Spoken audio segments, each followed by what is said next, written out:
Dynamite was in Calgary tonight for the finals of the Owen Hart Foundation tournament, the men's final and the women's final, and they actually closed the show with the women's final. And I was scratching my head because it seemed like the women's final was more predictable than the men's in terms of who was going to go over. Why wouldn't you close with the bigger of the two matches? But it became pretty clear at the end of the night why they did what they did, and they closed with one of the greatest closing angles that they've ever done here in the history of Dynamite, which shocked the hell out of me. That part of it I did not see coming, even though we really should have seen it coming. But we had Mariah May and Willow Nightingale in the finals of this tournament having a very good match with Mariah May going over. Mariah May punches her ticket to Wembley Stadium to compete for the AEW Women's World title currently held by Timeless Toni Storm. And nobody was happier than Toni Storm to see Mariah May win this match. All was well. They were hugging, all smiles, skipping up to the stage. There's the Owen Cup. There's the Owen title. And then Mariah May lowers the boom on Toni Storm and puts a savage beatdown on this woman, the likes of which I don't think we have ever seen with the ladies on Dynamite before. We've had some brutal matches, Britt Baker and Thunder Rosa. We've seen stuff like that before, but in terms of an angle like what we got here at the end of this show, you would be hard-pressed to find one like the one that we got here. Mariah May looked like an absolute raving psycho when this show was over. This was not the Mariah May who's usually very timid sometimes when she's with Toni Storm, or she's all bubbly and smiley, dancing like she was with Mina.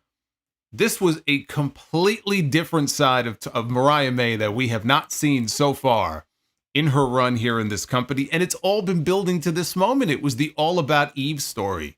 It was all about Eve from the very beginning when she first came in. So it caught me off guard because I wasn't expecting it. I mean, a lot of people were probably expecting, if anything, Toni Storm to be the one turning on Mariah May, who's now coming for her title, right? She's got to protect her championship. You won the Owen, that means you get a shot at my title, but my title is the most important thing to me. I don't think anybody would have been surprised to see that. But when she beat this woman up, and not only did she beat her up, she bloodied her. Toni Storm had blood pouring down her face. Mariah May took a high heel shoe and was jamming it into this woman's skull. And I like the added touch of the white, by the way, the white shoe. Got to get some of that red on that shoe. It was a tremendous closing angle that puts a lot of heat now on that match heading into All In. So we got that bloody visual to close out the show. They actually opened, in terms of the matches, they opened and closed the show with blood. And I kind of hope, or not hope, but I kind of wish that they hadn't done that and they would have saved the blood just for the main event closing segment. It would have been even more impactful if we didn't have Bryan Danielson earlier in the show with the same crimson mask that Toni Storm was wearing, and they would have just saved it for the end of the show. But that's a minor critique, because not only did we have a very good main event and an outstanding closing angle, but we had a pay-per-view caliber final on the men's side between Bryan Danielson and Hangman Adam Page. This one could have gone either way. And I was pulling for the Hangman, who just came back a few weeks ago. He's been booked like a killer ever since he came back to the company. I wanted to see Swerve Strickland against Hangman Page at All In, Wembley Stadium, one-on-one. We are not getting Swerve Strickland against Hangman Page because Bryan Danielson pulls it out in the Owen. He is going to Wembley. He is going to attempt to win the AEW World Championship, which he has never held before. He has never been a world champion in this company. I don't think he's been a champion at all in this company, but he's never been a world champion in this company. That is the story they are going to tell as he is in the middle of his final full-time year as a pro wrestler. Can he do it? Can he win the title? Hey, Sting went out as a champion at Revolution. There's no telling. What Tony Khan has an infinite amount of respect for Bryan Danielson. I think he's going to want to send him off in the best possible way, even though that's not his last match. But boy, that's a big stage for him, and he missed the show last year. And here this year, he finds himself in the main event.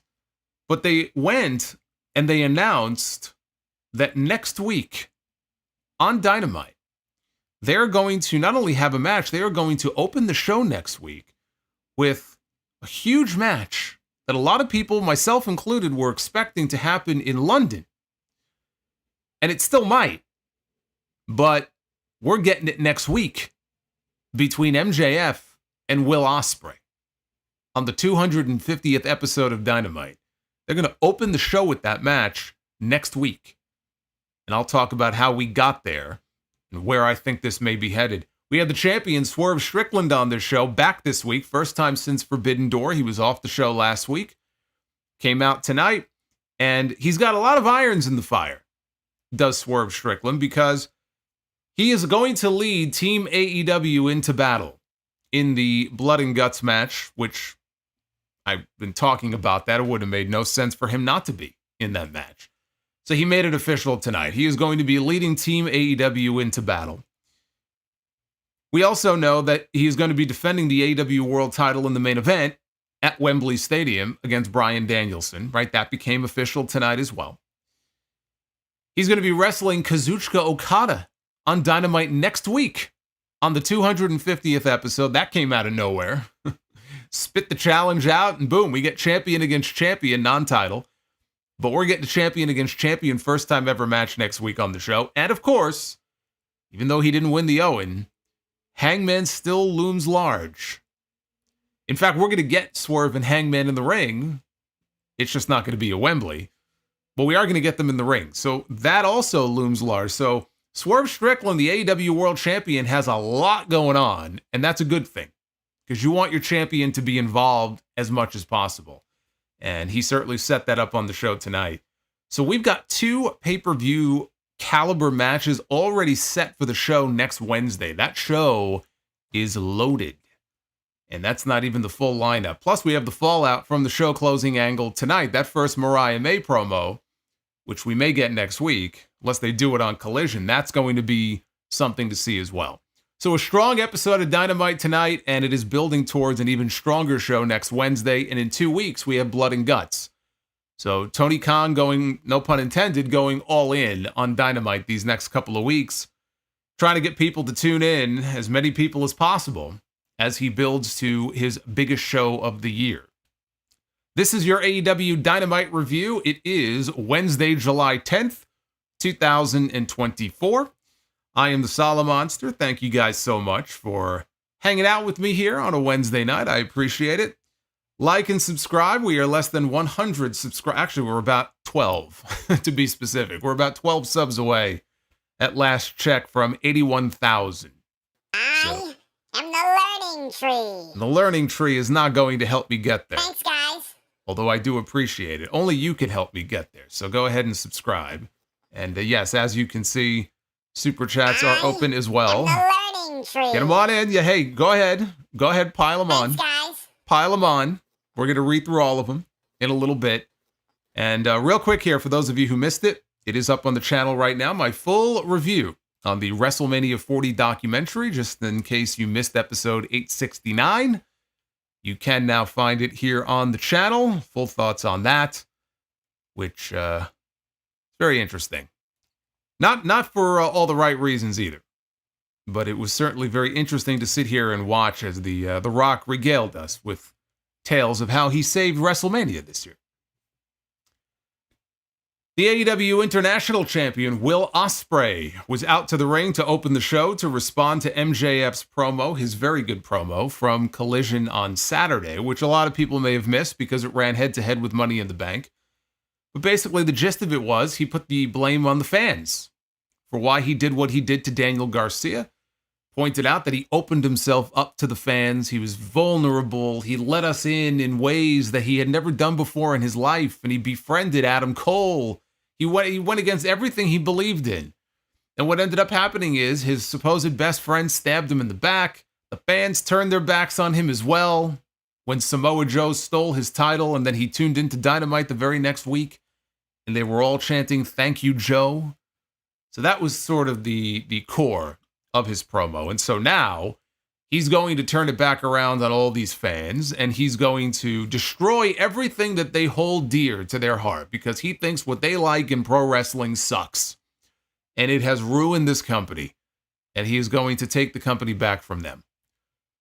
Enter Will Ospreay, who took a seat on the top turnbuckle, said that he was appalled by what happened at the end of Dynamite last week. That was when, speaking of savage beatdowns, he laid a savage beatdown on Daniel Garcia and left him bloody as well. So that's actually back-to-back weeks with 2 big turns and a bloody beatdown to close the show. He also gave him a tombstone off the middle rope.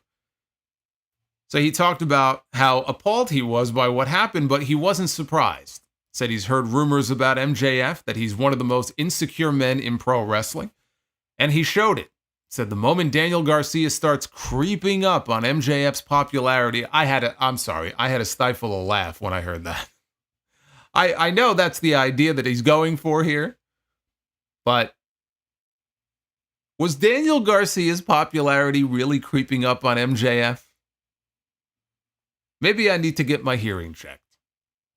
But suspend your disbelief here and just follow along. As soon as his popularity starts creeping up on MJF's, he does whatever he has to do to stop it. Says Garcia is still home right now with no feeling in his arms and no idea when he's going to come back or if he'll even be able to come back. And MJF wants to blame the people for him opening up and being vulnerable towards them and talking about his ADD. He said, well, I have ADHD and it doesn't give me an excuse to act like a prick to other people. He said there were a few reasons that he thinks MJF doesn't like him. He said that the bidding war of 2024 didn't really go MJF's way because Tony Khan would rather spend money on guys that can help elevate AEW and not bury it. MJF also called him a talentless hack.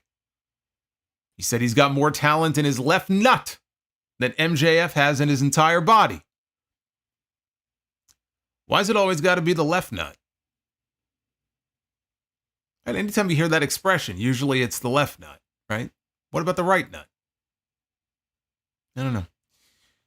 He said the main reason that MJF doesn't like him is that he reminds people what the identity of AEW is meant to be. He represents the foundation of this place. MJF came back after his injury with a tattoo on his calf with AEW Bet on Yourself. But if he was really honest about it, it would say AEW All About Myself. And he called him a selfish little prick. He said the whole act is that MJF is a scumbag and the fans would cheer for him and say that he's our scumbag. You know, and he understands that. And he welcomes it because that's the best version of MJF. He says, and it's been the same shit for the last 5 years, but it's the best version of MJF. He said, allow me to show you that the level of the devil is ground floor and he's on the top floor, skyscraper, bruv. And this time, he's not in England grieving after his grandmother passed away. He's here in Calgary, and he's after a fight. So if he's back there, he told MJF to get his ass out here so that they can handle this. So they played MJF's music, and they did this on Collision as well, where MJF teased that Will Ospreay was in the building, and he challenged him to come out for a fight. They played his music, and there was no Will Ospreay because Will Ospreay was not there. So now he's doing the same thing here with MJF. There's no MJF. Suddenly, he appears on the big screen. He's sipping a glass of red wine. He said he's beaten every one of the fans' favorites who they thought were top guys. Why would he be any different? Will's a flavor of the month. He's a flavor of the millennia. Ospreay's like their little dancing toy monkey. Fans are going to get tired of it, and they'll discard him like everybody else. But MJF is irreplaceable. They're going to move on and call the next flippy guy the best in the world. He's a generational talent, and if he gets in the ring with MJF, he will be exposed. Ospreay wants MJF tonight? No. So he doesn't wrestle for fun. He wrestles for a purpose. He wrestles for the betterment of AEW. And he says next week, he's got a proposition. MJF against Will Ospreay for the International Championship. That way, for the first time in his career, he won't be wrestling for stars. He'll be punching him in the face until he starts seeing them. Ospreay said that he would see MJF next week, and he called him a little bitch. Because that's what everybody does. Now you're stealing Okada's shtick. Okada should be the only person calling people a bitch on this show. That's kind of his whole act.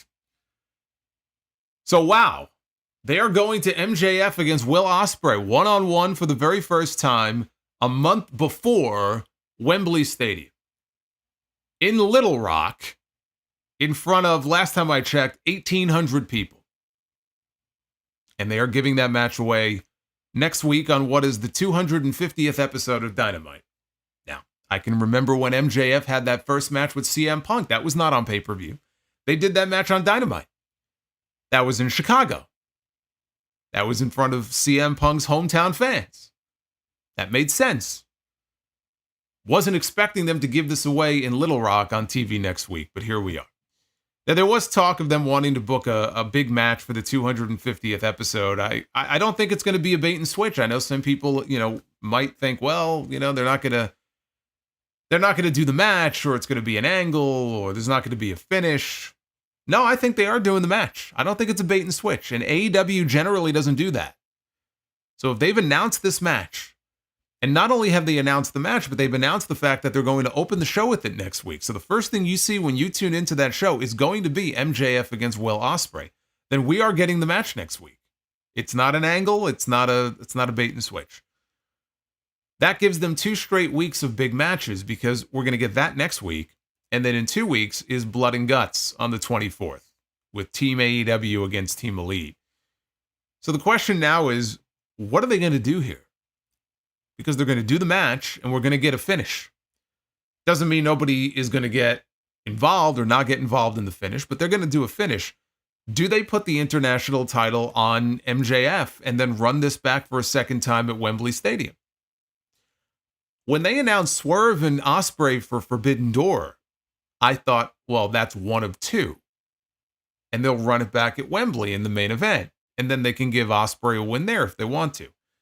And they didn't do that. And it came out later on that Ospreay was really the one who pushed for the match to happen at all at Forbidden Door, because people were talking about, well, Swerve's time is limited. He's on borrowed time.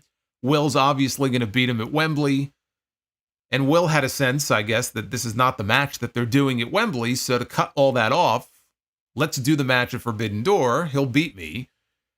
He's the champion. There's no shame in losing to the champion. And we'll end this narrative that Swerve is basically a dead man walking until he meets Will Ospreay. So they did the match once. We're not going to get that again, at least not for a while. This could very well be it. This could be the one and only for now MJF Will Ospreay match. So maybe they're not going to run it back. Maybe this right here is it. Based on what we saw later in the show with Pac, I don't think you could ignore the possibility that we don't get a Daniel Garcia appearance next week to get involved in this, cost MJF the chance to win the international title. And maybe they really are going with the idea of doing MJF one-on-one with Daniel Garcia at Wembley Stadium. Will Ospreay goes off to defend the international title against Pac. And those are the 2 matches that we get at Wembley Stadium. I think the chances of that happening just went up exponentially based on what happened on this show here tonight. And I'm not even saying that any of those would be bad matches. It just feels to me like MJF would have been and should have been, and maybe still will be, in a higher profile, bigger match on that card. Coming out of the main event last year, he defended the title against Adam Cole. Seemingly they were building to something. Ospreay, of course, is going to be the returning hero, when he walks into that stadium. And so that's going to be one of the top 2 biggest matches on the entire show, whatever he does. If they don't do it, I would be surprised. But maybe they want to get Daniel Garcia over, and this is their way of doing it. And they really are going to forge ahead with him at Wembley, thinking that this could be the make or break moment for him. Ospreay and Pac. I mean, if they want to do Ospreay and Pac, I don't think anybody is going to complain about seeing Ospreay and Pac. But that would definitely not be the match I was expecting for that show. So that was a surprise to open the show with. But we're getting a big match out of it next week. And speaking of big matches, that led into what came up next, which was Jeff Jarrett out on stage. He was standing right beside the Owen Cup and the Owen Hart Championship belt.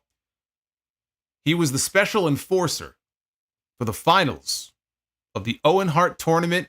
Bryan Danielson one-on-one with Hangman Adam Page. Nigel McGuinness was on commentary here instead of Taz. Taz was not on the show tonight.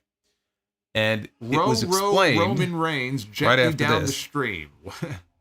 After Roman rose. Roman Reigns gently down the stream. Thank you, Alex. It was explained that Taz was in Calgary. He came to the building. Chris Jericho pulled some strings with the EVPs, and he got them to turn Taz away from the building. How that must suck, right? Taz flies all the way to Canada and then can't even get into the building. So we didn't have Taz. We had Nigel McGuinness here. And the fact that we had Nigel McGuinness here for a Bryan Danielson match, I'm thinking, okay, all right. This is a sign. This is a good sign. For those of you, like myself, who have been hoping for almost a year now that we would get Nigel and Bryan at Wembley, which I think we would have gotten last year, but Bryan got hurt. We're going to get it this year. And maybe they'll shoot the angle here for it even after the match, right? There's got to be a reason why Nigel is on commentary here. There was no angle. Now we had Nigel healing on him the entire time, crying Bryan. I mean, he was going off on him the entire time. He's been going off on him for months. Months and months and months. I thought there was a payoff at the end of all this, but evidently not. Did not take long before Danielson was bleeding heavily coming out of the first commercial break. He was also clutching his neck. That's been a story this entire time here in this tournament, that past head and neck issues, and every bump he takes, he's grabbing the neck, or he's flopping around like a fish and he's trying to sell it and everything. So that's been a story throughout this entire thing. Danielson at one point hit a springboard somersault dive from the ring to the floor, which Excalibur said is something he had not seen Danielson do in at least 10 years. Hangman came back with a pile driver on the floor. Here comes Doc Samson, checking on Danielson. Jeff Jarrett comes over. He's checking on Bryan as well. Hangman comes over. Jarrett tries to keep him away, and Hangman pie faces him. Jarrett didn't take the bait. Hangman goes back to the ring. Now, the doctor was trying to talk Bryan out of getting back in the ring. Referee Paul Turner's in the ring. He's laying down the count. Bryan is saying no, no, no. And he stumbles back into the ring just before the count of 10. Hangman was all over him as soon as he got back into the ring. So as the blood is pouring down this man's face, Page starts ripping the kinesio tape bit by bit, piece by piece, off of Danielson's neck. He looked for a discus lariat. Bryan ducked it, hit the ropes, and connected with the Busaiku knee. He could not capitalize on it. Both men were down. He went for another knee. Hangman, though, moved out of the way, and he wiped out Paul Turner. Got taken out with the flying knee. So he's out of the picture. Now down goes the referee. Hangman turns Bryan inside out with a lariat, and then he takes his belt off. And he starts whipping him with it like a dog. Then he wrapped the belt around his neck, and he started choking him with it when Jeff Jarrett, the enforcer, climbs into the ring, and he's getting up in Hangman's face. Hangman's getting up in his face, and Hangman shoves him down to the mat, and he tells him, "You ain't shit." So Jarrett gets back to his feet. He pulls off his shirt to reveal a referee shirt underneath. So now he's going to be the referee for this match. Bryan rolls up Hangman with a schoolboy, only gets 2. Bryan got the label lock applied. Hangman reversed into a deadeye. Jarrett dropped down to count. Bryan kicked out. So now Hangman goes to the apron, and he sets up for a buckshot lariat. And he nails it right to the back of the neck. He goes out. He tries for another one. Bryan avoids it. Tried for a pin. Hangman kicked out. Transitioned into a crossface. And just when it looked like Danielson was out cold, he was fading. It looked like he was out. Jarrett grabbed the arm. He lifted it up. And Bryan held the arm up. He still had life to him. So he ends up rolling Hangman up for the flash pin. And he gets the 3 count. And he punches his ticket to Wembley Stadium. He is going to the main event to challenge for the AEW World title. After the match was over, Jarrett, he's arguing with Hangman. Hangman storms to the back. Jarrett goes back to the stage, and Martha Hart, Owen's widow, is there. And he takes her by the arm, and he's got the championship belt over his shoulder, and Jarrett walks her down to which was a nice moment. He walks Martha down to the ring. Martha in the ring presents the Owen Cup and championship belt to Danielson, and Danielson shakes her hand and, she goes in for a hug. He's got blood pouring down his face. She doesn't seem to care, which I thought was cool. So Martha said it's her great pleasure to award the cup and the title to Danielson and says that they will see him at Wembley Stadium for his AEW world title shot. And Nigel on commentary said, "That's not my champion." Nobody was more unhappy about this outcome than Nigel McGuinness. But this was another fantastic match in a series of matches that these two men have had. They came into tonight all knotted up, 1-1-1. So this was the fourth and deciding match here between these two. And again, an excellent match. I was disappointed, though, that Hangman did not go over. He has been a killer since his return. I would not have beaten him this soon. It's not going to kill him, but I wouldn't have beaten him this soon. You want to beat him at Wembley. But I would have had him win this tournament. I think it should have been Hangman one-on-one with Swerve at Wembley. It's the stronger of the two matches in terms of the story between them, the heat between them, the personal issue between them. I know we've seen it before. Yeah, look, we've seen Danielson and Swerve before, just once, but it's not like it's never been done before. But that match between Hangman and Swerve is the deeper personal issue of the two, and I think it would have been an appropriate main event for that Wembley show. But I'm not going to hate on them telling the story of Bryan trying to win his one and only world title in this company before he wraps up his full-time run. That's the story that they have chosen to tell here. Bryan Danielson is beloved. Bryan Danielson is going to go in there and have the crowd behind him. They're going to want to see him win that championship. WWE's probably going to tell a similar story next year with John Cena. They should, right? The title chase, number 17. It's a good story to tell. It does not mean that in the end, though, he has to actually go in there and win the championship. I think there's a very good chance that's exactly what's going to happen. And Bryan Danielson is going to leave Wembley Stadium the AEW World Champion, because why go through this entire tournament and tell this story with Danielson and the neck, and can his body hold up? Can he do it? Can he survive? And he goes all the way to the end and he wins the tournament and then goes to Wembley and loses. It just feels to me like it would be kind of a waste from their perspective. It would be kind of a waste for him to go in there and not win the title and finish the story that they appear to be telling here. So it's early yet. I'm not going to give final predictions or anything like that, but if I were a betting man, I would think that Danielson's got to be the favorite going into this match. And if that's the story they want to tell, then the way you tell that story is by having Bryan Danielson stand tall as the AEW World Champion at the end of that show. What it should be is Swerve Strickland winning, and then 2 weeks later at All Out in Chicago, defending that title against Hangman Adam Page. Whether he wins a match to earn the shot, or whether he is paid a favor by the EVPs, you do Danielson and Swerve at All In, you do Swerve and Hangman at All Out. And that's what I would do. In Chicago, one-on-one. It's what I said on Twitter last week. This could be their way of having their cake and eating it too, where they get to do both matches.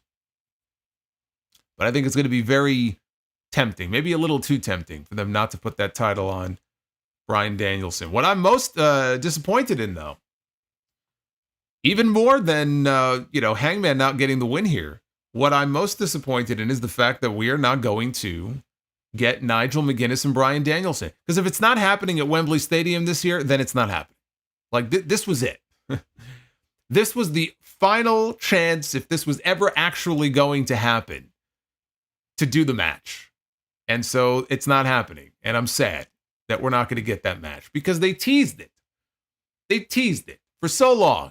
They made you think that at some point we might have a good shot at getting this match, right? All these insults, they have to be paying off somewhere. And they happen to have this big show in London at Wembley. Nigel's keeping himself in good shape, right? So I'm disappointed that we're not going to get that match, because I think it would have been, even though Nigel has not wrestled in years and years, I think that would have been a hell of a match. Swerve Strickland and Prince Nana, speaking of the champion, they were out to the ring next. Even before the segment was over, they were already on their way down to the ring. They went to commercial. When they came back, they were already in the ring for a promo.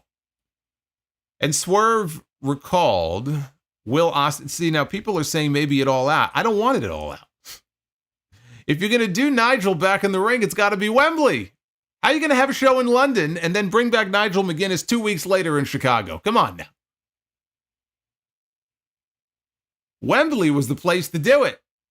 Time and place sometimes is so important. That's where I wanted that match. So Swerve remembered Will Ospreay looking him in the eye and telling him that the best in the world was the person who holds the championship. Swerve said he's the best in the world now, that he's beaten Will Ospreay and he is still the AEW World Champion.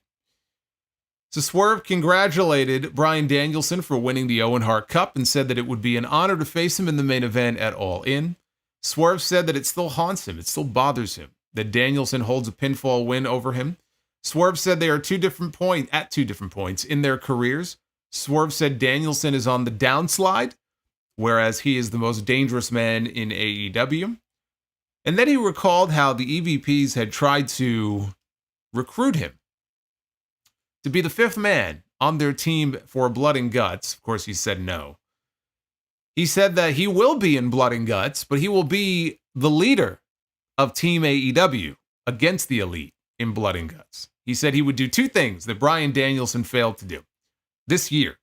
Number one, beat Will Ospreay, which he could not do at Dynasty.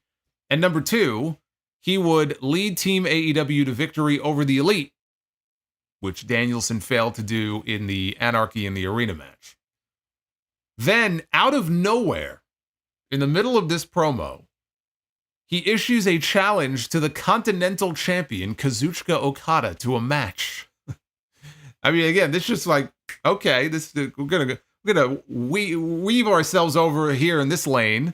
We were in the middle lane, now we're in the right lane. We're gonna go over here, and we're gonna go in a totally different direction. And he issues a challenge to Okada and said the world champion would show him how to make it rain. And Swerve said that he would see Danielson at All In. He promised Danielson that it would truly be his final countdown. This was fine. I mean, not the strongest Swerve promo, and the crowd, unfortunately, was too quiet, a little too quiet for this. I am glad, though, that he pledged to lead Team AEW in Blood and Guts. You can't do a match like this when you already left him out of Anarchy in the Arena, and you have this group of guys, the EVPs, who think they could throw their weight around, right? They're trying to run the show. This guy's the champion, right? He's the face of the company. So how do you not have him leading the charge in a match like this? It only makes sense for him to be in there. Now, later in the show, Hangman went to the Elite's office, and he told the Bucks, "I'll do it." And then he walked away. Now, that's in reference to being the fifth man in Blood and Guts, which he turned them down a couple weeks ago. He said no. Now he's had a change of heart. And they made it official later. They outright said, yes, he is the fifth man. He will be on Team Elite in the Blood and Guts match.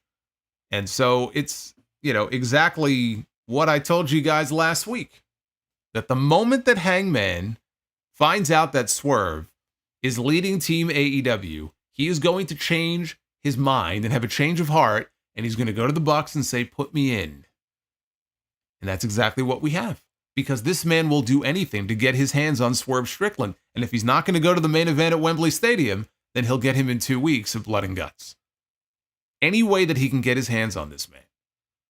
That's how obsessed he is still with Swerve Strickland. So that played out pretty much the way I figured that it would. The challenge to Okada came out of nowhere. It has been made official. It is going to take place on the 250th episode next week of Dynamite. But again, as I said at the beginning of the review, I like how Swerve has all of these different irons in the fire. He's got all of these different opponents, all of these different challenges coming up. He's going to lead Team AEW in Blood and Guts. He's got the issue with Hangman still hanging over his head. He's got the main event at All In, which is going to be, the biggest stage he's ever had in his career. Wrestling Bryan Danielson, challenging him or defending the AEW title against him. And Okada next week for the first time on Dynamite. So good.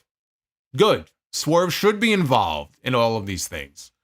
And then in the middle of all of this, he's got to come to House of Glory in a few weeks, and he's got to wrestle Amazing Red. So that's 5. That's 5 things he's got to deal with. He may not make it to the main event at Wembley Stadium. We'll find out July 26th, and I'll be there to call it. I can't wait. Samoa Joe against the Learning Tree. I am the learning tree. Chris Jericho. Thanks, guys. Yeah. M. Mills, thank you. Thank you for the well-timed Learning Tree. Oh. What are you doing to me? M. Mills, $25 super chat, activating Bree mode. Thank you, M. Mills. Puts a smile on my face, unlike Chris Jericho segments, but this one wasn't nearly as offensive as some of the other ones that we get from him on these shows. This was a Stampede street fight. They were in Calgary. They were at the Calgary Stampede. They were dressed for a street fight. Joe was in street clothes. Of course, he and Shibata and Hook, they took a hell of a beating from the Learning Tree crew on the show last week. Excalibur said doctors could not divulge Hook's condition. I am the learning tree. They could not divulge his condition. Thanks, guys. Thank you, Tuxedo T-Servo. Get well soon. What's going on? People saying get well soon to him in the chat? You're not feeling well? Neither am I. See, so we have something in common. But Excalibur said doctors could not divulge Hook's condition following last week's fireball attack by Jericho, so Hook was not there, and we were told that Shibata was not there as well. Joe was all by himself. Jericho wore a cowboy hat down to the ring. Joe took the hat off, held it by Jericho's face, and then punched it. Joe ducked a clothesline, and then he sailed through the ropes, hit Brian Keith with a flying forearm, and then he threw Keith over the barricade. Jericho pulled out a black bag and poured horseshoes all over the ring. Jericho tried and failed to suplex Joe, who ended up slamming Jericho onto the horseshoes. Jericho put Joe in the walls of Jericho, though, heading into the picture-in-picture break. Joe hit Jericho with a horseshoe. That's a real thing that happened. Jericho avoided a muscle buster and hit a drop kick before waving to the crowd. Hi, guys. Jericho dove off the apron. Joe, though, did his signature walk-off, and Jericho smacked the steps instead. So they fought to the backstage area. Jericho threw hot coffee in Joe's face, and unlike Kane, this time he meant to do it. He tried for the Judas effect. Joe avoided it. He got the coquina clutch applied until Big Bill snuck up from behind and hit Joe in the back with a chair. Brian Keith showed up. He joined in the beatdown. They held him for Jericho, who wrapped a belt, leather belt, around his fist, hit Joe in the head with it. Bill then chokeslammed Joe, sort of, onto a wooden pallet that was on a forklift. You know, it reminded me of when The Undertaker attempted to chokeslam Hulk Hogan back in 2002. Hulk Hogan did not want to go up for that chokeslam. And then when he finally did, it looked like shit. The worst chokeslam I've ever seen. That's what this reminded me of. Jericho climbed into the driver's seat, and he drove the forklift through a makeshift wall. Officials immediately hit the scene to check on Joe, who was shown he was not on the pallet anymore. He was sitting on the ground, unconscious, up against another wall. Colt Cabana, who they identified as one of the producers, he hit the scene. He was asking Jericho, what the hell's wrong with you? In the arena, we could hear Justin Roberts announce that the doctor has stopped the match and the winner is Chris Jericho. Jericho had a sinister smile on his face as he walked away, and after a commercial break, they showed the paramedics loading Joe into an ambulance on the outside. While Jericho, Bill, and Keith, they stood by, and Jericho, rather, did a slow wave and said bye-bye to Joe. As Jericho segments go, I've seen worse. I've seen worse. He came across as psychotic here. He came across in a way that was not nearly as ridiculous and over the top as he has been lately, and that's the best thing I can say about this. I don't know if this is going to be any sort of permanent character change for him. You know, if he's going to show up next week all happy again, you know, hi guys, and imparting random bits of wisdom on us. But at least for one night, at least it wasn't more of the same. So, like I said, that's the best thing I could say about it. We'll see when Hook comes back from his Memphis-style fireball to the face. We had a Global Glory four-way match for a shot at the International Championship with Claudio Castagnoli, Kyle Fletcher, Tomohiro Ishii from New Japan Pro Wrestling. Because the Forbidden Door, you see, never closes. Forbidden Door is always open. Anybody can walk through that door at any moment. See, the Forbidden Door is very much the polar opposite of how it is here in New York. Now, I don't know how it is where you live. I've heard that in parts of Canada, you know, people don't worry about this kind of stuff. They leave their doors unlocked. Well, you don't do that in New York. Unless you want to get a visitor. You don't do that in New York. Not just anybody can walk through the door. In fact, I have bars on my front door. You have the outer door and you have the inner door, and I feel very safe. But the Forbidden Door, you see, is always open. I am the learning tree. You never know when somebody like this might walk through. Thanks, guys. That's what baseball bats are for. I went downstairs and I saw the learning tree walk into my house. There would be no more learning tree. The forbidden revolving door. That's right, Daddy Ugarte. You nailed it. This was fun, though.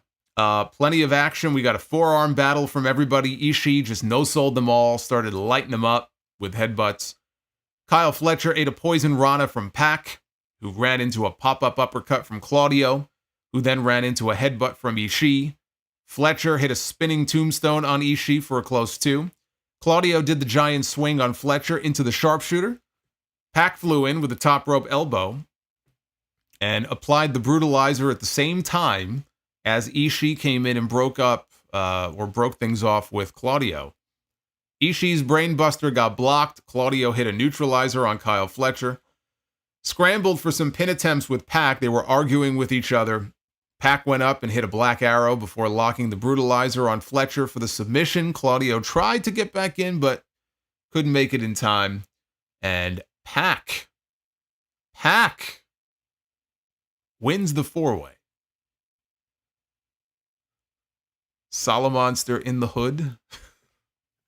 Why? Because I've got a steel door. Hey, you got a lot of crazies out there. You can never be too sure. So after the match, Pac took the microphone and said it's safe to say that things have not been going well for him lately.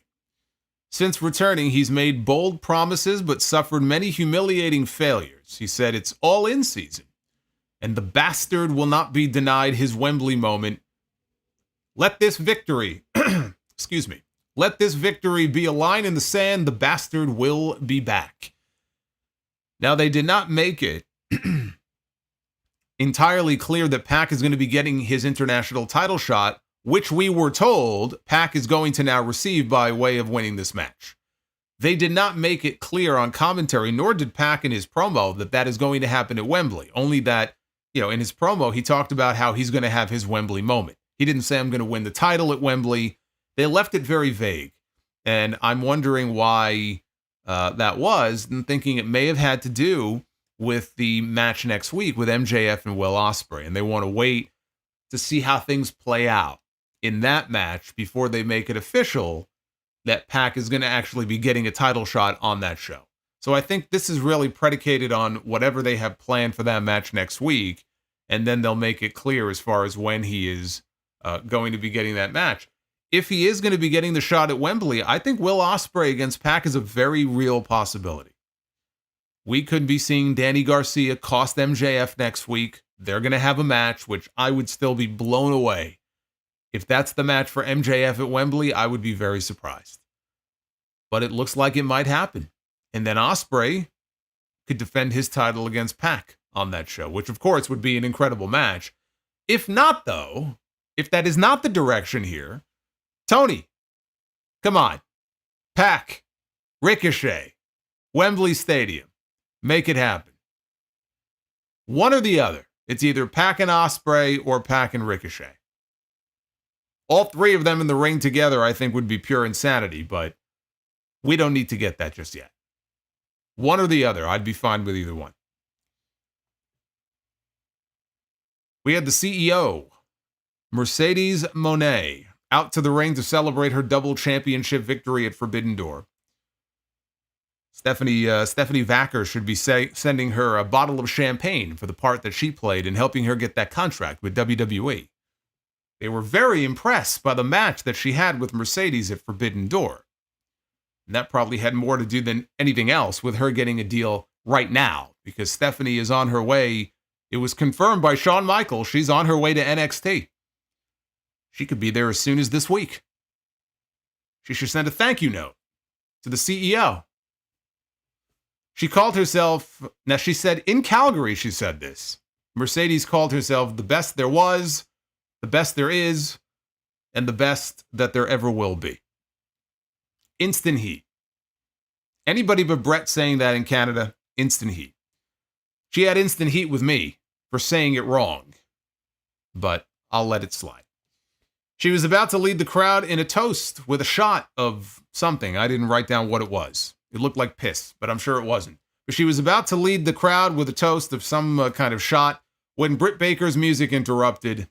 Mercedes then ordered her security around ringside to go cut her off in the aisleway, and Britt knocked one of the geeks down with a forearm, knocked another geek down with a thrust kick, made her way down to the ring. Mercedes, though, exited through the crowd, so she did not get her hands on her. Not much of a follow-up to last week's segment, but they've got a lot of time yet before All In. You know, they have to be careful that they don't peak too early with this. There's only so much that they can do if they're not going to put them in the ring, which they shouldn't, not in a match. There's only so much you can do, right? Before it gets old.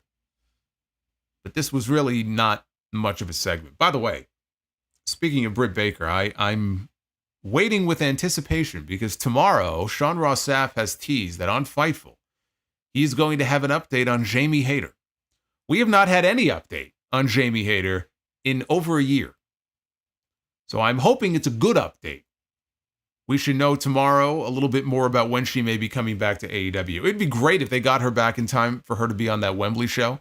I'm sure it just ripped her guts up inside not to be on the show last year. To miss it 2 years in a row would be pretty shitty. So I hope that she can find a role on that show, whether she's in a match or just making an appearance. Maybe she could be in Britt's corner, whatever it is. I would love to see her make an appearance at Wembley for All In. Brandon Cutler was lying on the ground in the back. This was a random segment inserted into the show. We had come back from a commercial break, and Brandon Cutler with that stupid face mask. And it took me a second to realize who it was because it's not like he's on the show every week. So he's laying on the ground and he's begging for mercy from someone. And the camera pans over and it's Darby Allin. And Darby Allin said that Jack Perry always says that they all need to make sacrifices. And so he issued a challenge to Jack Perry for next week on the 250th episode of Dynamite. This was very quick. Again, it was in and out. It was a very weird way to bring back Darby Allin. I don't know why they would have done it this way. Brandon Cutler, who's never on the show and nobody gives a shit about, is on the ground begging for his life from Darby Allin. Who cares? Why is he even on the show? So that was a strange way to go about doing this. By the way, I saw the match. I went back and I watched the match between Jack Perry and Marco Stunt, who made a one-night return to AEW on Collision as the surprise opponent for Jack Perry. There was a spot in that match where Perry picked him up and he lawn darted this little fucker into the middle turnbuckle so hard. I don't know how he didn't cave his face in.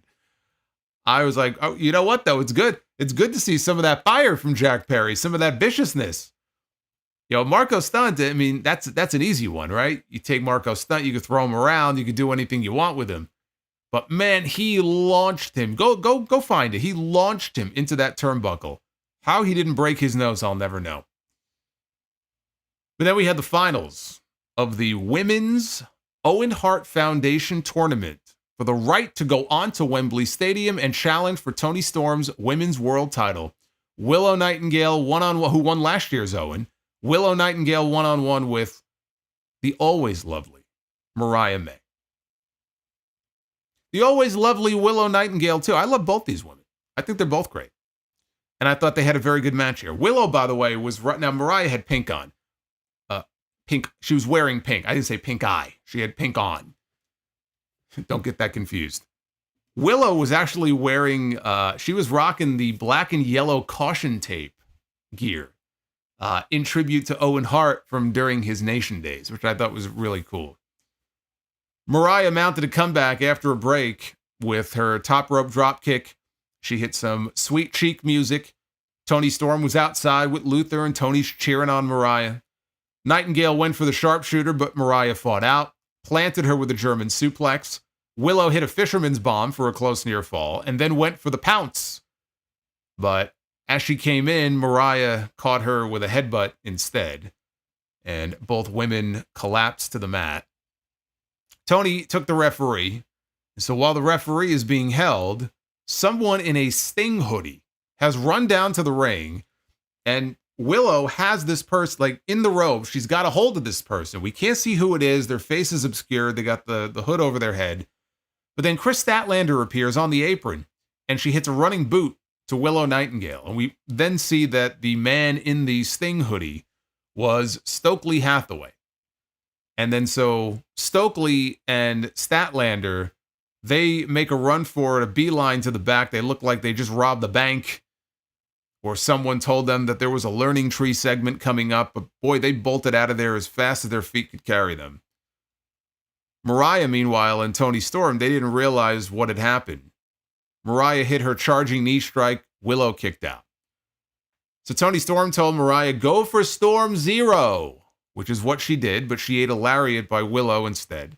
Nightingale lowered the straps, hit the corner cannonball, and she went for the Death Valley driver, but Mariah spun out into a victory roll. And she got the pin to win the Owen Hart tournament. She won with the victory roll. I love it. I love that nod to the way that Owen beat Bret at WrestleMania 10. Also, by the way that Bret beat Bam Bam in the finals of the King of the Ring in 93. It is a Hart specialty. When it comes right down to it and all else fails, bust out the victory roll. So I love that little nod to Owen, the biggest win of his career. He won with a victory roll. So Toni was so happy for Mariah. They're celebrating in the ring, and Mariah's all emotional, and they hugged, and they skip up to the stage. There's the podium. The Owen trophy is there, and the Owen Hart Championship belt is there. Mariah May grabs the belt, and she blasts Toni Storm right in the head with the Owen Hart belt. The crowd gasped. I was shocked. They were shocked. The announcers were shocked. She unloaded on Luther as well. She didn't just beat up Toni. She unloaded on Luther. She kicked Toni hard in the ribs. Toni came up bleeding from the forehead badly.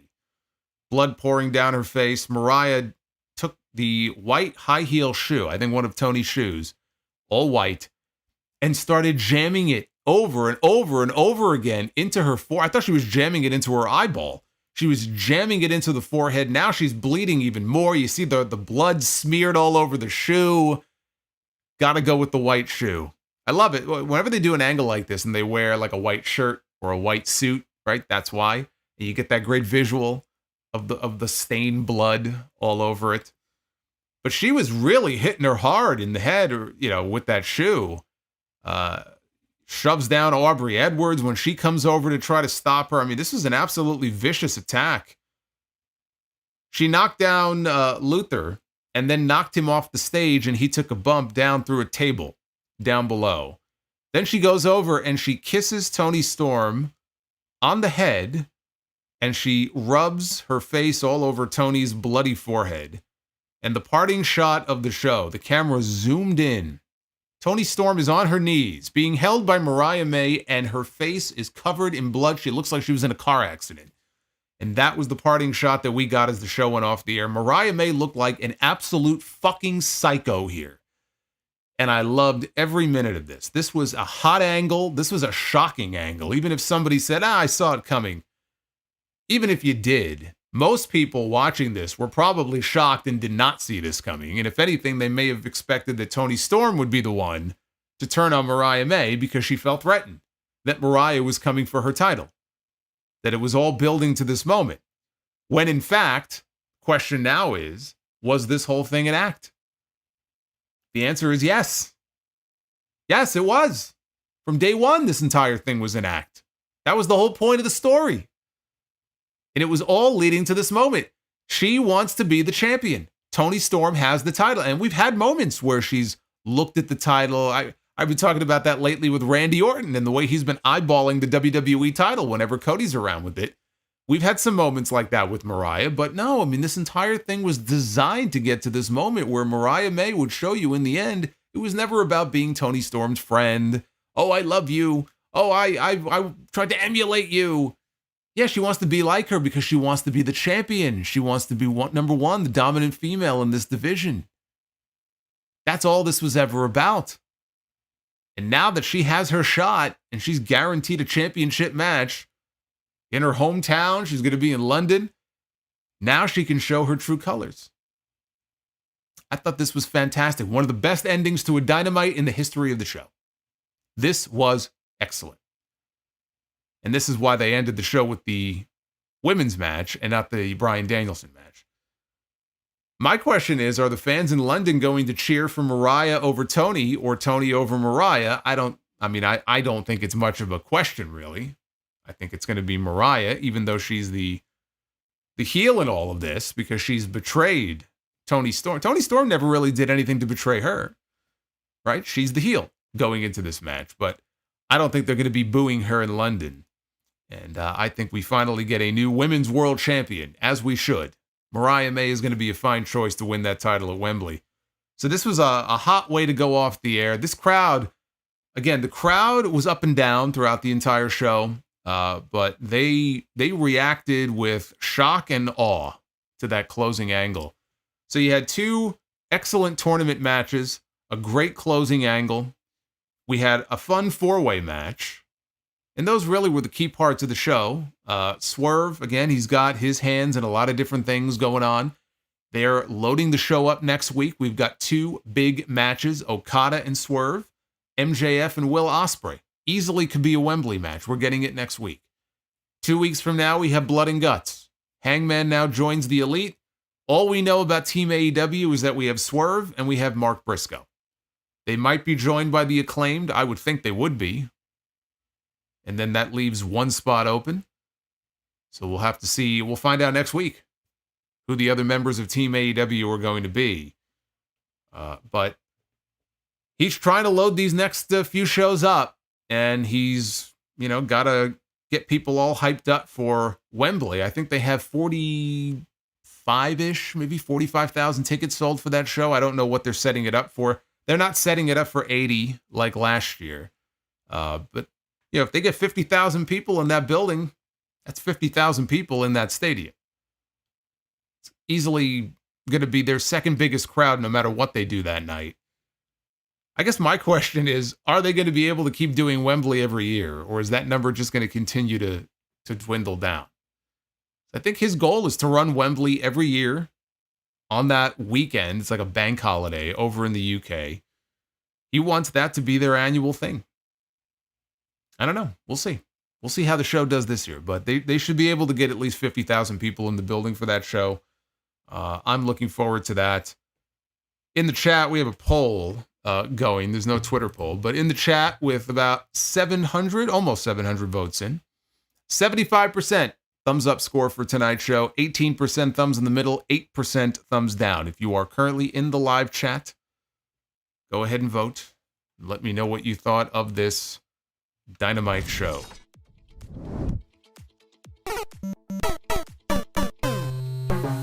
Hey, James, thank you for the $15 super chat. James coming in.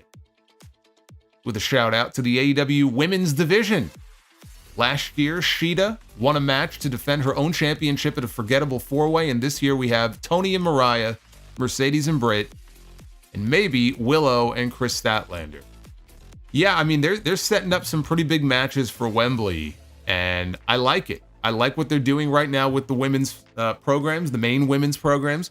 I think Willow and Statlander with some kind of stipulation is probably where we're headed, and I think that's going to be great. I love both of them.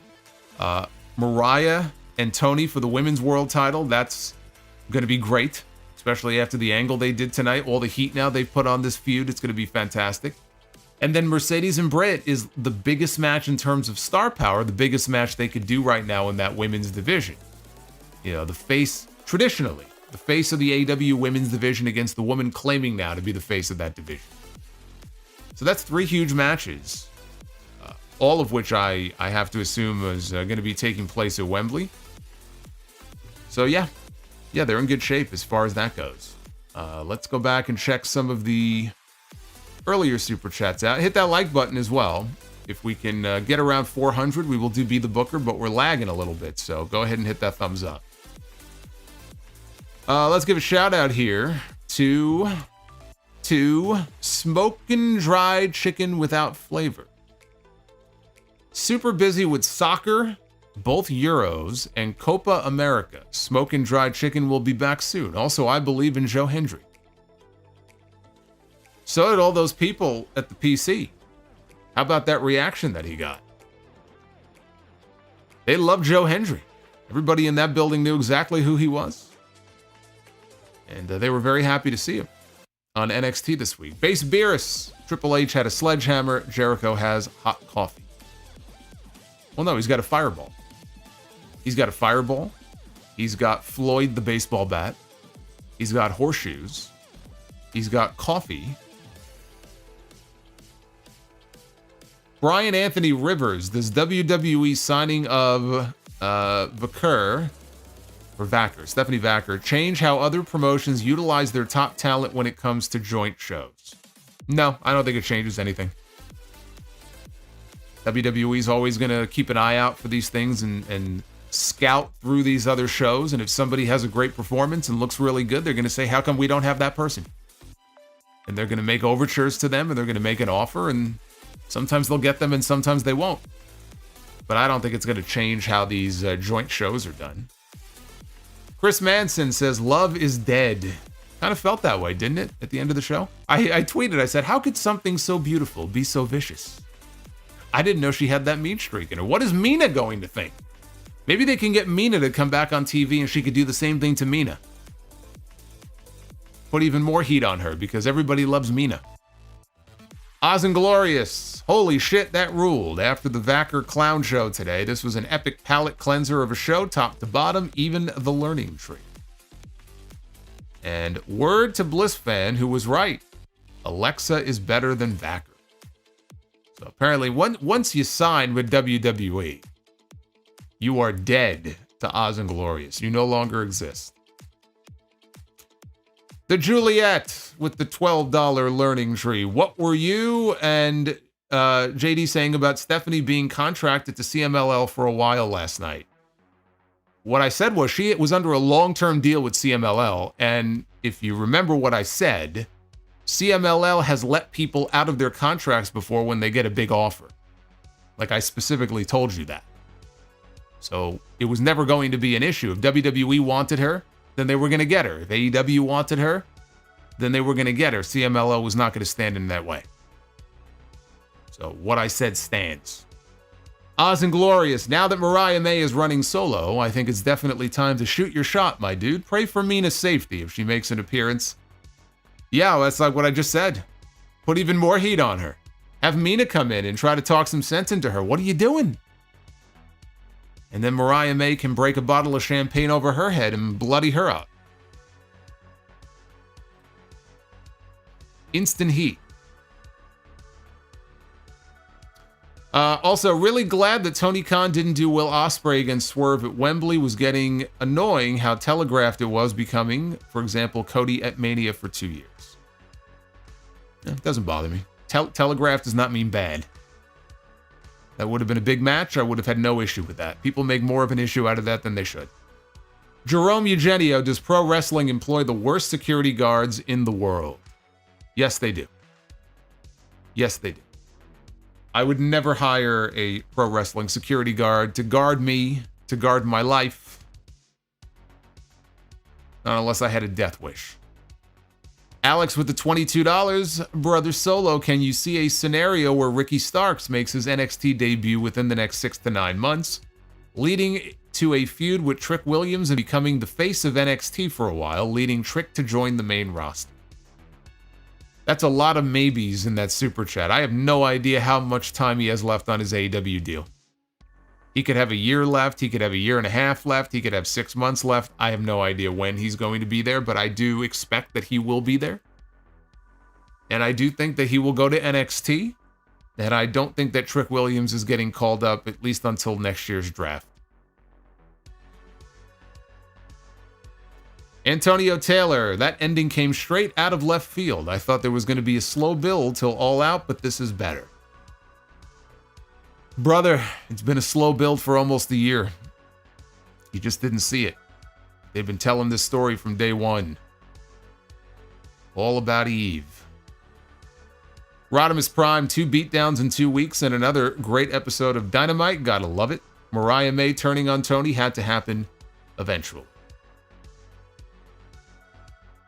Project Libertad. Let's say Cena joins AEW tomorrow and his final match will be against Tanahashi at next year's Forbidden Door. How would you make Cena's roadmap to that match and who would you have him feud with until then? I'm not going to answer that. You want me to book out an entire year of John Cena in AEW? I have no idea. I just booked out John Cena's year. I'll tell you what. I'm going to book out his year on the podcast this weekend in WWE. I talked about it last night with JD. Tune into the Sound Off on Sunday. I'm going to book out his next year in WWE. And I'll tell you who I want him in the ring with, what story and stories I would tell with him. Cena and Tanahashi, we don't need to see that. Cena and Tanahashi 10 years ago would have been great. Cena and Tanahashi now would just be sad. I would have no interest in seeing that. But I would want him in the ring with all the key players there. I'd love to see Cena and MJF, especially on the microphone. I would love to see that. On the mic would be even better than what they do in the ring. So you got to do that. Cena and Kenny Omega. Cena and Okada. I'd rather see that than Cena and Tanahashi. Retro KOH, I disagree. I think the fact we don't usually get BS finishes or bait and switches in AEW will make next week more impactful. With heel MJF and a looming Garcia, I can't fathom that this is a straight match. I don't think you're understanding what I'm saying here. There are people who think there will not be a match. There are people thinking it will be an angle. There are people thinking that it's going to be 2 minutes and that MJF is going to hit him in the head with a fucking chair. What I'm telling you is they are going to have a match. I didn't say it's going to be a clean finish. I said there's going to be a match. They are not going to advertise this match for next week and open the show with it and not give you an actual, let's say, 10-minute or 12-minute or 15-minute full-blown match that may have Daniel Garcia make an appearance in the end or may have MJF cheat to win. But it will be a match. That is the point that I was trying to convey. M. Mills with a double hit, $12 super chat, and then a $25 super chat. That's $37 from M. Mills. Thank you very much. I appreciate you. Oz and Glorious, attention Tony Khan. Nobody cared or will care about Disco Garcia coming back with Red Sox doing the same boring moves and unintelligible promos. Send him back to NXT. Well, you're going to get Daniel Garcia. And you're going to like it because he's coming back, whether you like it or not. Walter Palacios, I feel that it will end being a triple threat. Hangman does blood and guts. In exchange, he gets added to the main event. I guess. Because I don't know what else you do with him on that. His whole sole purpose in coming back was to get revenge on Swerve. There's no other match that even makes sense for him at Wembley. So maybe it's a triple threat, I guess. I still want it one-on-one, though. Tuxedo T Servo, recovering from getting hit by a car. Holy shit. I thought you had a fucking cold or something. Sore, but using the time to watch Solomonster content. Thanks, guy. Well, I hope you're mostly okay. You seem to be okay. I don't know what the circumstances were around that, but that sucks. So, heal up soon, my friend. I'm very sorry to hear that. Esru. You should replace the learning tree with Booker T. Yeah, we're not going to do that. But Esru, thank you. Esru's been on a lot of the streams recently. I appreciate it. Go Astros. What if Nigel costs Danielson at All In? No. No. They needed to have the match at All In. Now it's like, what's... Not saying he can't do it, but if he's wrestling in the main event at Wembley Stadium, that's how you're going to end your main event at Wembley Stadium? By having somebody interfere? Like, that would be fucking lame. So, no. No, I don't want to see that. Retro says, Forbidden Door in 2024 means about as little as Raw versus SmackDown at Survivor Series a few years ago. Barry MK just saw what Mariah did to Toni. How'd they go from a comedy team with lesbian teasing to that? I don't know, but you flip that switch and just like that, we got a serious angle here. I'm glad they did. Derek J speaks. What if MJF and Ospreay goes to a draw? Ospreay versus Pac next week. After that, MJF interferes. Pac wins the title. MJF Ospreay at All In, and Pac faces Ricochet. So Ricochet just comes in and gets a shot at the international title, just like that. We have guys who have to wrestle in Global Glory 4-ways and gauntlet matches to get a shot at the international title. Ricochet just shows up and boom, just like that. I don't see it going down that way.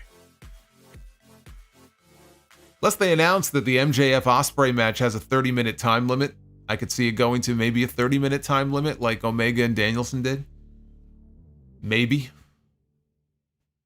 But I have a feeling Garcia's going to get involved.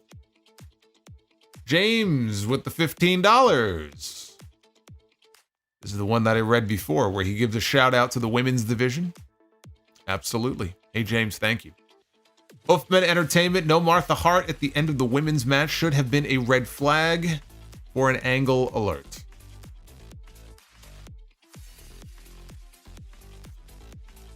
That's a tough day, MCH. I hope it gets better for you.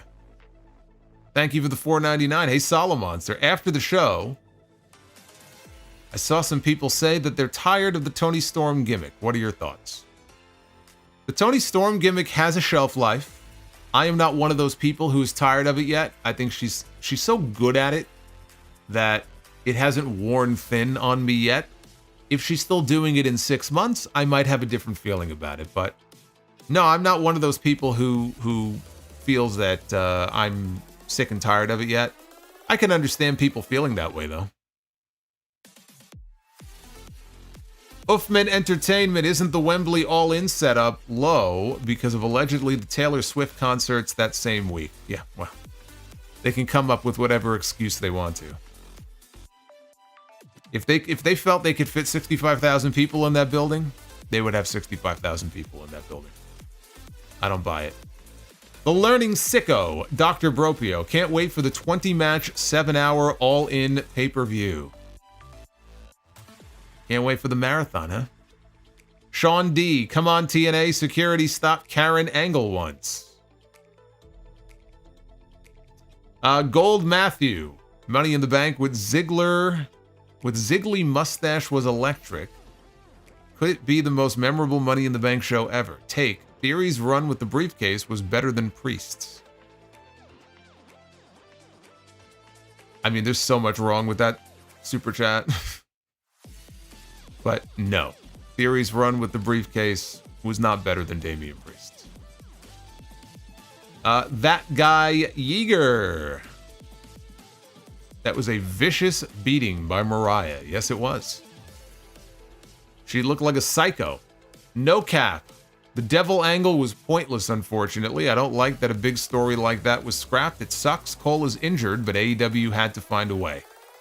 There was nothing they could do. I mean, we don't know how long he's going to be out for. He could be back in 2 months. He could be back in 7 months. What are they supposed to do? I mean, they could always revisit it. No one is saying they can't go back to it, but as far as I'm concerned, it's dead. It's done. It's finished. That's it.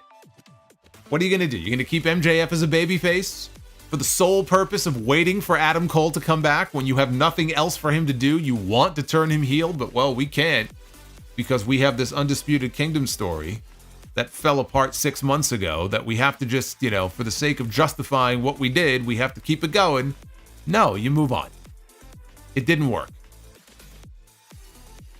Jeremy Rose, MJF deserves better at Wembley than Garcia. Well, looks like they feel differently. I agree, though. Bender McSimpson, Hangman's character growth since the beginning of AEW has been fun to watch. And another great match with Danielson. They work very well together. They have not had a bad match. Boney, for as long as he's been doing it, why don't other wrestlers take Joe's nope spot? It seems so obvious, but no one does it because it's his. Because they don't want to piss off Samoa Joe. That's the simple answer why. Alex says, besides Jamie Hayter, what would Kenny Omega and Sammy Guevara be doing at All In if they were not injured? Kenny Omega would be wrestling Kazuchika Okada for the Continental title. Sammy Guevara? Who cares? I mean, what would he be doing? I don't care. Chris Mikesell just wanted to show some love. Hope all is well. Thank you, Chris. Much love. MCH is back. Say my name, Solo. I just did. MCH. There you go. Thank you for the super chat. And we are all caught up. Now we got Jeremy Rose coming in. Jeremy Rose with a 5 is coming in. Do I think Danielson is the right guy to end Swerve's reign? No, I don't. But they may be telling a different story where it's not about Swerve. It's about giving Bryan a big moment before he calls it quits. And I understand it, but is he the right person to beat Swerve? No, I don't think he is. I would not be doing that.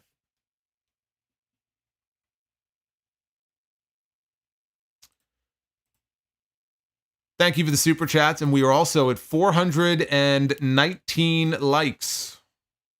One shy of 420. Let's be the booker.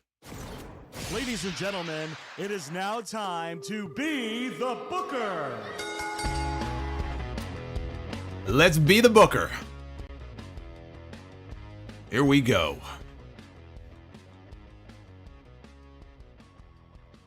There's Jeremy's super chat. A Rojo Bear. Man, he's been a channel member for 33 months. One of our gold skulls. I love all my red skulls, my gold skulls, and my green skulls. And I think there may be a blue one in there as well. You too can have a skull. You become a channel member. All right, we begin. Tag team Be the Booker with Crime Time. Never won titles in WWE, I don't believe, right? I don't think they ever had a run as tag team champions. But JTG and Shad Gaspard, the late Shad Gaspard, may he rest in peace. That man died a hero. And Crime Time is going to be stepping into the ring with the Dudley Boys, Bubba Ray and Devon. You know, I don't think they have enough titles here in this picture. I don't think they have nearly as many belts as they need.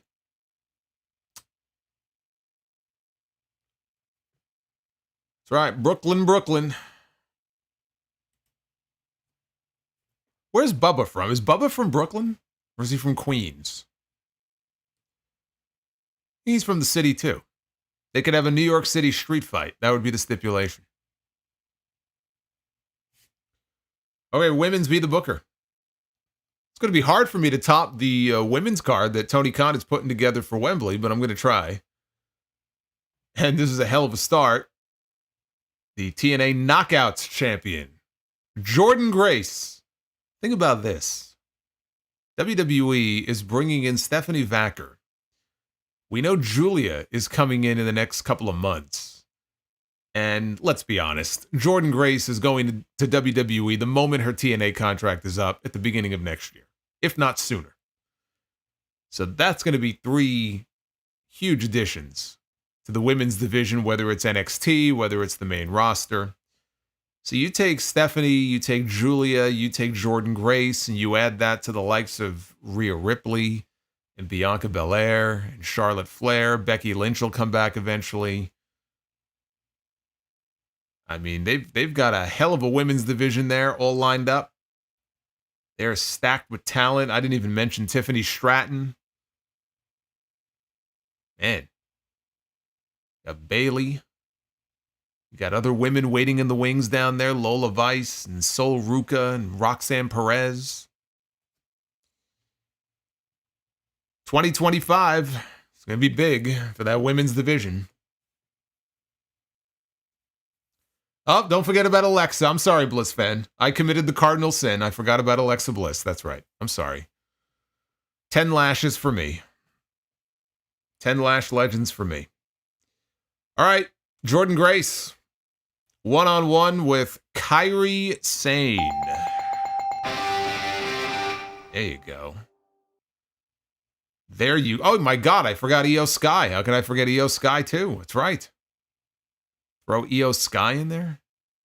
Io and Asuka and Kairi and Julia and Jordan, Stephanie, and Rhea and Bianca and Jade and... Man. All right, men's Be the Booker. Here we go. They're booking Swerve and Bryan Danielson. Can we top that? Can we beat that? Let's find out. Well, we begin with Hollywood Rock. Well, you see, I told Solomonster it would be great if you picked me and Be the Booker. And the rest is history. So thank you, Rock. It was all your idea. The Rock, taking his rightful place in the main event. Be the Booker against Bruno Sammartino. Wow, talk about a clash of generations. The Rock and Bruno Sammartino. That is a clean sweep in Be the Booker. The Rock cutting promos on Bruno. I don't think Bruno would be able to hold a candle to The Rock. I mean, he would be smoked. But how's that for a battle, a clash of generations there? Man, oh man. That is a clean sweep indeed. Thomas with the $2. I'm pissed I missed the Toni Storm segment. You should be. But good news for you, they probably already have it up on their YouTube channel. So you can go back and watch it. Gold Matthew with the 5. Agree or disagree on what I would rate these matches. This past Raw main event, 4 stars. MJF against Cole All In, 5 stars. Might just be me, but it gave Brett versus Owen vibes. No, I mean, I wouldn't give 5 stars to MJF and Cole. It was an excellent match. I'd probably go 4.5, maybe. The Raw main event on Monday. The Raw main event was a tag team match, right? It was Dominic and Liv against Ray and Zelina at 4 stars. You're very generous. But no. And Maya Justice for MCH. There you go. Start a hashtag. Power Spying Games. We had the main event a few months in Be the Booker before. We didn't have that main event, though. I don't remember. Rock and Bruno? I don't remember that. The Learning Sicko, Dr. Bropio. I heard Jay White got hurt at the Collision taping. Oh, no. Is that true? Let me see here. I hope not. Not before Wembley. I hope not. Let me check and see. Let me see what the update is here. Oh, man. I mean, injuries are never a good thing anyway, but...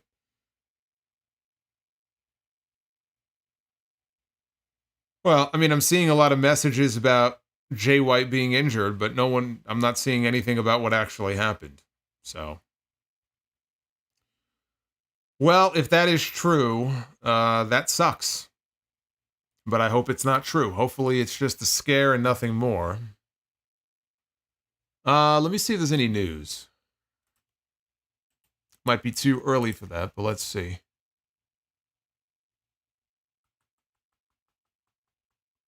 Yeah, I'm not seeing anything on that. I do see a note, though.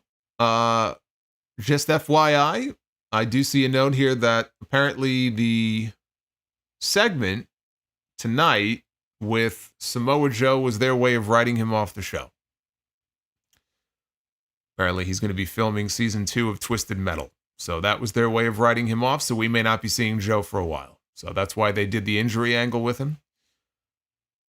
But not seeing anything on Jay White. I know Riho got injured. She was wrestling Lady Frost on Collision, I believe it was. And Riho did, I think it was either a springboard dive or just a dive off the top rope onto Lady Frost on the outside.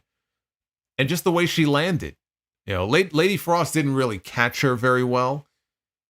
The actual fall didn't look like anything out of the ordinary, but I guess the way she landed on her left hand, she was favoring her wrist for the rest of the match. Turns out she broke her wrist. So Riho can't catch, well, I guess she did catch a break, but this woman just has had a string of bad luck, and she just can't be consistent on television. There's always something that happens. It's too bad. So yeah, no Riho for a while. No Riho, no Samoa Joe, and it sounds like no Jay White. Power Spine Games says The Rock took Steve Blackman's spot in that Be the Booker. Ah, I see. Okay. I don't remember that. I have no memory of that.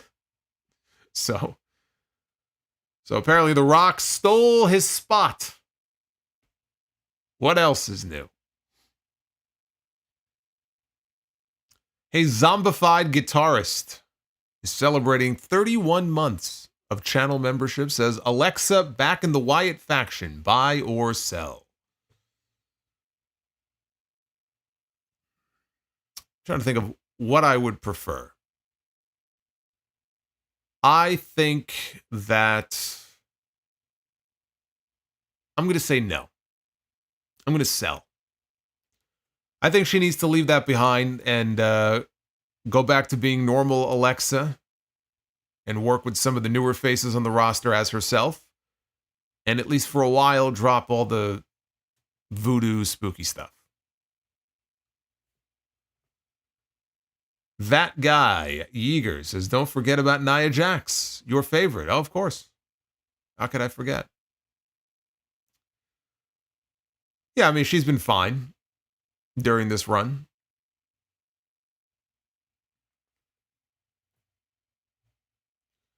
Yeah, I mean, let Alexa do her own thing.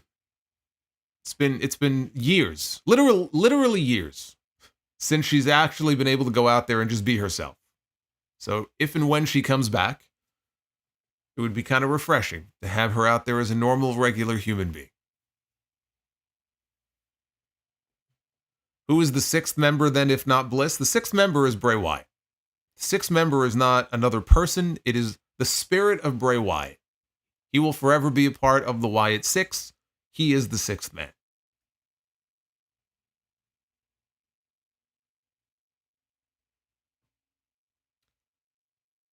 Mr. Dynamite says, I know Bliss fan will be disappointed. Bliss fan's head is about to explode, says Uffman.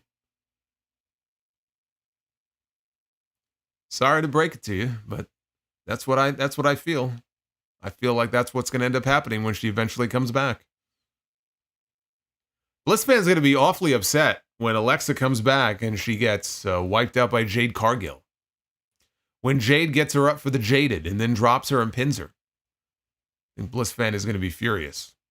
Thank you guys for all of the support. Base Beerus says, what is your favorite WWE logo?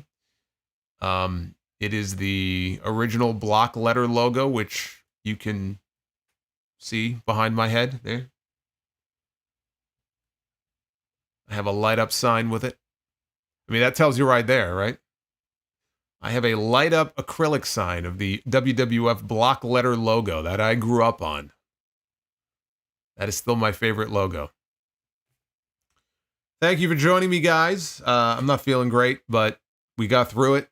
And thank you for keeping me company tonight. I'm going to be back with you possibly on Friday. Let's play it by ear and see what happens. Hopefully back for SmackDown, but I will keep you guys posted on that on Twitter.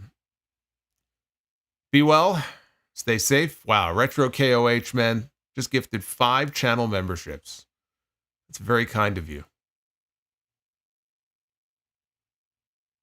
Mr. Dynamite was gifted a membership. KG Black 24 gifted a membership.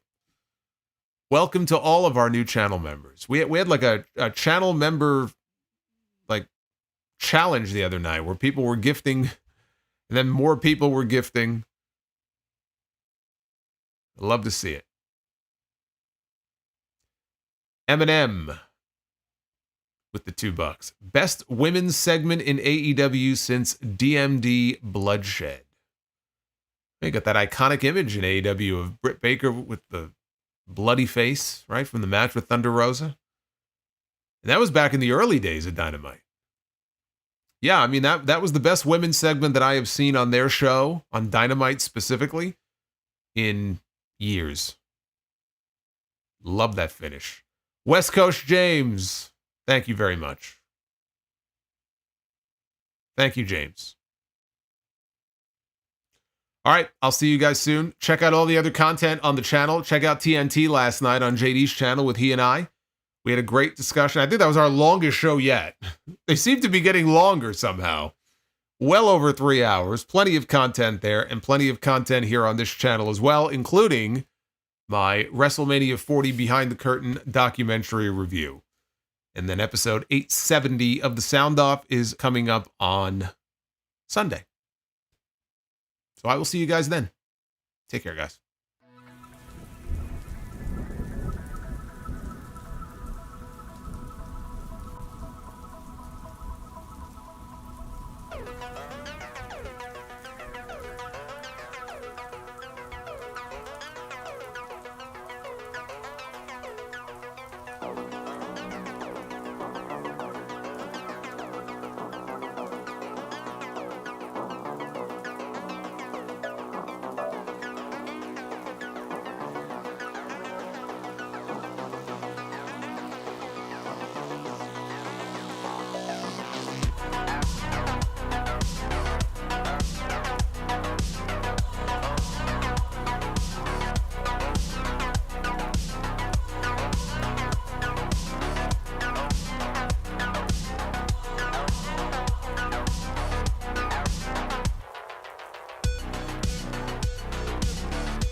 fuck Kevin Dunn.